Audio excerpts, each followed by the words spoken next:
എല്ലാവർക്കും നമസ്കാരം. ഇന്നത്തെ topic perimenopausal symptoms in ladies. അതായത് ഒരു മിഡ് ലൈഫ് ആവുമ്പോഴത്തേക്കും ലേഡീസിലുള്ള ഹോർമോണൽ വ്യതിയാനങ്ങൾ, അതുമൂലമുള്ള പ്രശ്നങ്ങൾ. പലപ്പോഴും പലരും തിരിച്ചറിയാതെ പോകുന്ന ഒരു പ്രശ്നമാണ് ഈ മിഡ് ലൈഫ് ക്രൈസിസ്. അപ്പോൾ അതിൻ്റെ പല സിംറ്റംസ് എന്തൊക്കെയാണ്, അത് പലരെയും ബുദ്ധിമുട്ടിക്കുന്നുണ്ട്. അപ്പോൾ അവർ വിചാരിക്കുന്നത് അവരുടെ എന്തെങ്കിലും ഒരു പേഴ്സണൽ ഹെൽത്ത് ഇഷ്യൂസാണ് എന്നവർ തെറ്റിദ്ധരിക്കും.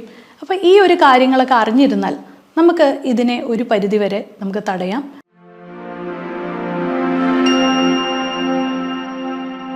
ഞാൻ doctor Akhila Vinod, wellness OP centre, Yogashram, Palarivattom. ഞാനപ്പോൾ ഒരു കേസ് ഹിസ്റ്ററി നിങ്ങളുടെ അടുത്ത് ഡിസ്കസ് ചെയ്തുകൊണ്ട് ഞാനിത് പറയാം. കഴിഞ്ഞ ദിവസം വന്ന ഒരു ഫീമെയിൽ പേഷ്യൻ്റാണ്. അവരുടെ ഏജ് എന്ന് പറയുന്ന 43 years ആണ്. അവരുടെ ഇഷ്യൂ എന്ന് പറയുന്ന വെയിറ്റ് ലോസിന് വേണ്ടിയിട്ടാണ് അവർ വന്നത്. അപ്പോൾ അവരുടെ വെയിറ്റ് ഗെയിനിങ് വന്നുകൊണ്ടിരിക്കുക. അവർ പറയുന്നതെന്ന് വെച്ചാൽ ഒരു 10 കിലോയോളം കഴിഞ്ഞ വർഷത്തേക്കാളും കഴിഞ്ഞ 2 വർഷമായിട്ട് അവർക്ക് കൂടി. അവർ ജിമ്മിൽ പല എക്സസൈസ് ചെയ്യുന്നുണ്ടെങ്കിൽ പോലും, ജിമ്മിൽ സ്ഥിരമായിട്ട് പോകുന്നുണ്ടെങ്കിൽ പോലും 1 കിലോ പോലും അവർക്ക് റിഡക്ഷൻ വന്നിട്ടില്ല. കൂടാതെ അവർക്ക് അസിഡിറ്റി ഇഷ്യൂസ്, അതായത് അവർക്ക് വയറിൻ്റെ പ്രശ്നങ്ങൾ നമ്മൾ ചോദിച്ച് വന്നപ്പോൾ അവർക്ക് അസിഡിറ്റി ഇഷ്യൂസ് ഉണ്ട്. അത് കൂടാതെ ഞാൻ ചോദിച്ചു അവരുടെ സ്ലീപ്പ് എങ്ങനെയാണെന്ന് വെച്ചപ്പോൾ ഒരു രാത്രി ഒരു മിഡ് നൈറ്റൊക്കെ ആയിക്കഴിഞ്ഞ് എണീറ്റ് കഴിഞ്ഞാൽ പിന്നെ അത് ഡിസ്റ്റർബ്ഡ് ആണ്. ആദ്യം കിടന്നുറങ്ങാൻ എളുപ്പമാണ്, പക്ഷെ അത് കഴിഞ്ഞ് കഴിഞ്ഞാൽ ബുദ്ധിമുട്ടാണ്. അതുപോലെ തന്നെ അവരുടെ മാസമുറയിലുള്ള വ്യത്യാസങ്ങൾ, അതായത് പീരീഡ്സിൻ്റെ സൈക്കിളിലുള്ള വ്യത്യാസം, അതായത് കറക്റ്റായിട്ട് വന്നുകൊണ്ടിരുന്നതാണ്. പക്ഷേ ഈ കഴിഞ്ഞ 2-3 മാസങ്ങളിലായിട്ട് ഡേറ്റിൽ കുറച്ചുള്ള ഒരു ചേഞ്ച്, പക്ഷെ അത് വലിയ ചേഞ്ചൊന്നുമല്ല.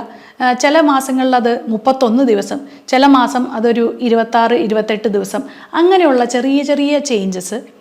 അത് കൂടാതെ പിന്നെ അവർക്ക് ചെറുതായിട്ട് ഈ ആസിഡിൻ്റെ പ്രശ്നം വരുമ്പോഴത്തേക്ക് അവർക്ക് തലവേദന, അങ്ങനെ ചില ഇഷ്യൂസ്. കൂടാതെ മുടി കൊഴിച്ചിൽ വളരെ ഇതായിട്ട് നമുക്ക് കാണാൻ സാധിക്കും. അവരുടെ നെറ്റിയുടെ ഈ ഒരു ഭാഗത്തായിട്ട് നന്നായിട്ട് അവരുടെ തലയോട്ടി നമുക്ക് കാണാൻ സാധിക്കും. പിന്നെ അത് കൂടാതെ ഏറ്റവും മെയിനായിട്ട് ആൾ ബുദ്ധിമുട്ടിക്കൊണ്ടിരിക്കുന്ന ആങ്കർ ഇഷ്യൂസ്. അവർക്ക് ഭയങ്കരമായിട്ടുള്ള ആങ്കർ, അവരെ കുട്ടികളെ ഭയങ്കരമായിട്ട് ചീത്ത പറയുന്നു, ഹസ്ബൻഡായിട്ടുള്ള അസ്വാരസ്യങ്ങൾ, അങ്ങനെയുള്ള പല പ്രശ്നങ്ങൾ. ഇതൊക്കെയാണ് അവരുടെ മെയിനായിട്ട് ഒരു സിംറ്റംസ് ആയിട്ട് നമ്മുടെ അടുത്ത് വന്നത്. അപ്പോൾ ഒരുവിധം ഈ ഒരു പ്രായത്തിൽ, അതായത് 35 തൊട്ട് 45 വയസ്സ് വരെയുള്ള സ്ത്രീകൾ നമ്മളുടെ അടുത്ത് വരുമ്പോൾ പറയുന്നതിൽ ഏകദേശം എല്ലാ സിംറ്റംസും കോറിലേറ്റ് ചെയ്ത് വരുന്നത് പെരിമെനോപോസൽ ഒരു ഫേസിലേക്കാണ്. അപ്പം നിങ്ങൾ അറിയേണ്ട ഒരു കാര്യം എന്ന് വെച്ചാൽ, നമ്മൾ സ്ത്രീകളിൽ ഒരു 30 വയസ്സ് വരെ ചിലവർക്ക്, അല്ലെങ്കിൽ 30 തൊട്ട് 35 വരെ നമ്മളൊരു ഫേസാണ്. എല്ലാ 5 വർഷവും മനുഷ്യർ മാറിക്കൊണ്ടിരിക്കുന്നു എന്ന് പറയും. അപ്പം നമ്മളുടെ ഇത്രയും നാൾ നമ്മുടെ പ്യൂബേർട്ടി കഴിഞ്ഞു, പ്രഗ്നൻസി കഴിഞ്ഞു, അത് കഴിഞ്ഞിട്ടുള്ള ആ ഒരു ഫേസിലേക്ക് നമ്മൾ വരുമ്പോൾ, അല്ലെങ്കിൽ ഒരു മിഡ് ലൈഫിലേക്ക് വരുമ്പോൾ നമ്മൾക്ക് ഒത്തിരി ഹോർമോണൽ ചേഞ്ചസ് നമ്മളുടെ ശരീരത്തിൽ ഉണ്ടാകുന്നു. ആ സമയത്ത് നമ്മളുടെ ആ ശരീരം അതിനു വേണ്ടി അടുത്ത ഒരു സ്റ്റേജിലേക്ക് പ്രിപ്പയർ ചെയ്യുന്ന സമയത്ത് നമുക്ക് ഈ പറഞ്ഞിരിക്കുന്ന എല്ലാ പ്രശ്നങ്ങളും വരും. അപ്പോൾ ഈ പ്രശ്നങ്ങൾ വരുമ്പോൾ നമ്മൾ എങ്ങനെയാണ് അതിനെ ഹാൻഡിൽ ചെയ്യേണ്ടത് എന്ന് ഞങ്ങൾ കൂടുതലും അവരെ പഠിപ്പിച്ചു കൊടുക്കുന്ന ലൈഫ് സ്റ്റൈലിലുള്ള വരുത്തേണ്ട മാറ്റങ്ങൾ. അതായത് ഇത്രയും നാളും ഞാനത് ചെയ്തു, പക്ഷേ ഇപ്പം എനിക്ക് ചെയ്യാൻ സാധിക്കുന്നില്ലല്ലോ എന്ന് പറയുമ്പോൾ അത് അവർക്ക് ഭയങ്കരമായിട്ട് അവരെ ഡിപ്രഷനിലാക്കുന്നു. അതായത് അവർക്ക് കഴിഞ്ഞ കുറേ ജോലികളായിക്കോട്ടെ, അല്ലെങ്കിൽ അവർ ചെയ്യുന്ന ഫിസിക്കൽ ആക്ടിവിറ്റി, എന്തെങ്കിലും എക്സസൈസ് ആയിക്കോട്ടെ, അവർക്ക് പണ്ടത്തെ അത്രയും ആ ഒരു കപ്പാസിറ്റി ഇപ്പോൾ ആ എക്സസൈസ് ചെയ്യാനായിട്ട് അവർക്ക് കിട്ടുന്നില്ല. അതവരെ ഭയങ്കരമായിട്ട് ഡിസപ്പോയിൻ്റ് ചെയ്യുന്നുണ്ട്. അത് കൂടാതെ പണ്ട് അവർ വളരെ ഹാപ്പി ആയിരുന്നു, ഇത്രയും സെൻസിറ്റീവ് അല്ലായിരുന്നു. അവർ തൊട്ടതിനും പിടിച്ചതിനും ഒക്കെ കരച്ചിൽ വരിക, അതുപോലെ തന്നെ പെട്ടെന്ന് കുട്ടികളോട് ദേഷ്യപ്പെടുക. അത് കഴിഞ്ഞ് കുട്ടികൾ സ്കൂളിൽ പോയി കഴിയുമ്പോഴത്തേക്കും അവരത് ഓർത്തിരുന്ന് കരയുക.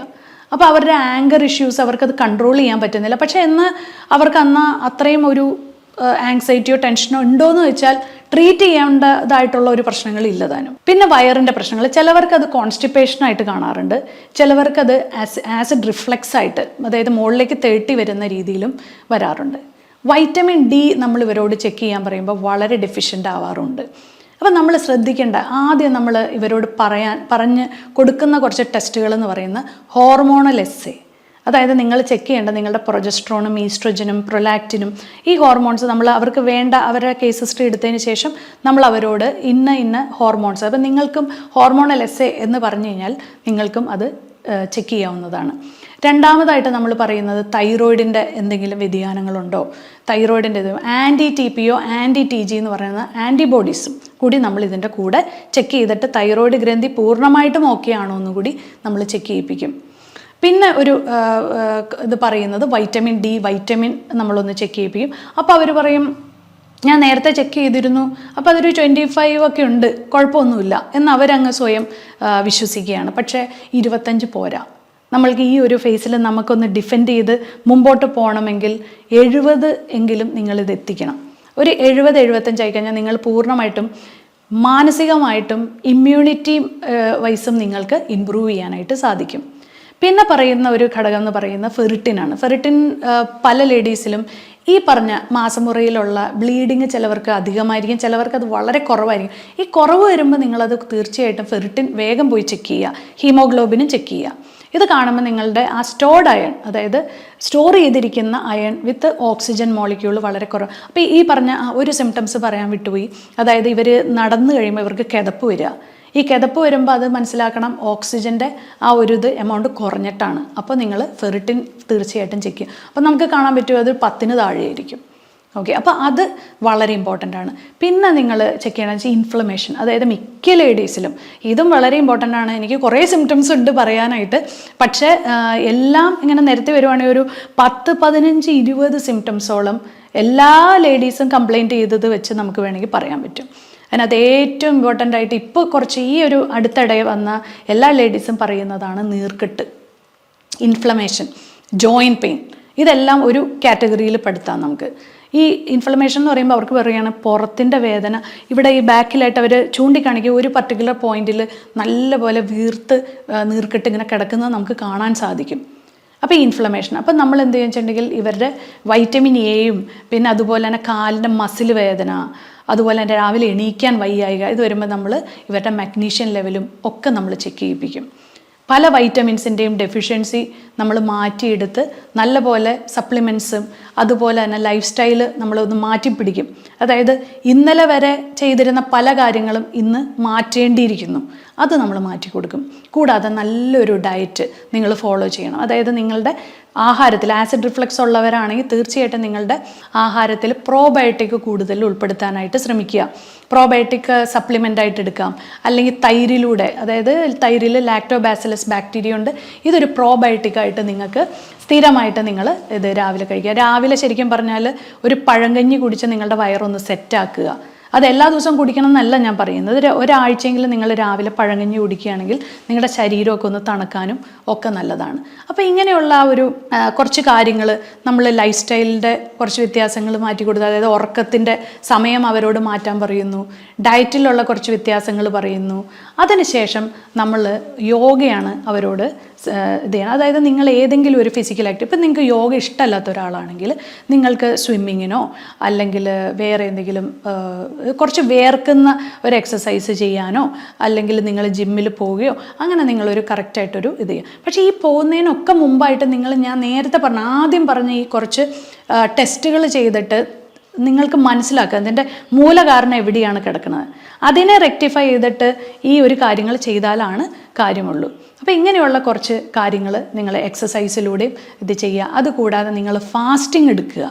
ആഴ്ചയിലൊരിക്കൽ നിങ്ങളൊരു ഫാസ്റ്റിംഗ്, ആ ഫാസ്റ്റിംഗ് എന്ന് പറഞ്ഞാൽ മുഴുവൻ ഇങ്ങനെ വാട്ടർ ഫാസ്റ്റിംഗ് ഒന്നും ചെയ്യണമെന്നില്ല. നിങ്ങൾക്ക് വേണമെങ്കിൽ ഒരു ജ്യൂസ് ഫാസ്റ്റിംഗ് ആക്കാം. അങ്ങനെ നിങ്ങളുടെ ശരീരത്തിനെ ഒന്ന് ശുദ്ധീകരിക്കുക. ഇതാണ് നിങ്ങൾക്ക് ചെയ്യാവുന്ന വേറൊരു നല്ല കാര്യം എന്ന് പറയുന്നത്. അപ്പോൾ ഈ ഫാസ്റ്റിംഗ് എടുക്കുമ്പോൾ എന്താ വെച്ചാൽ നിങ്ങൾക്കുണ്ടാവുന്ന ഫാറ്റി ലിവറോ അല്ലെങ്കിൽ അങ്ങനെയൊക്കെ ഉള്ള എന്തെങ്കിലും ഹോർമോണൽ പ്രശ്നങ്ങളൊക്കെ മാറിക്കിട്ടും. അതുകൂടാതെ നിങ്ങൾ ഈ പറഞ്ഞ പോലെ വേർക്കുക എന്നുള്ളത്, ഒരു ദിവസത്തിൽ 1 മണിക്കൂർ നടന്നോ എക്സസൈസ് ചെയ്തോ വേർക്കുക എന്നുള്ളതും വളരെ ഇമ്പോർട്ടൻ്റ് ആണ്.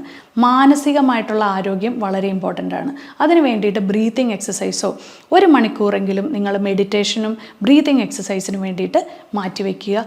നല്ലൊരു ഉറക്കം നിങ്ങൾ ഉറങ്ങുക. 10 മണി തൊട്ട് ഉറങ്ങാനായിട്ട് ശ്രമിക്കുക. അപ്പോൾ ഈ ഒരു ടിപ്സൊക്കെ നിങ്ങളെ ഹെൽപ്പ് ചെയ്തു എന്ന് ഞാൻ വിചാരിക്കുന്നു. അപ്പോൾ ഇനി വേറൊരു വീഡിയോയുമായി ഇനിയും കാണാം.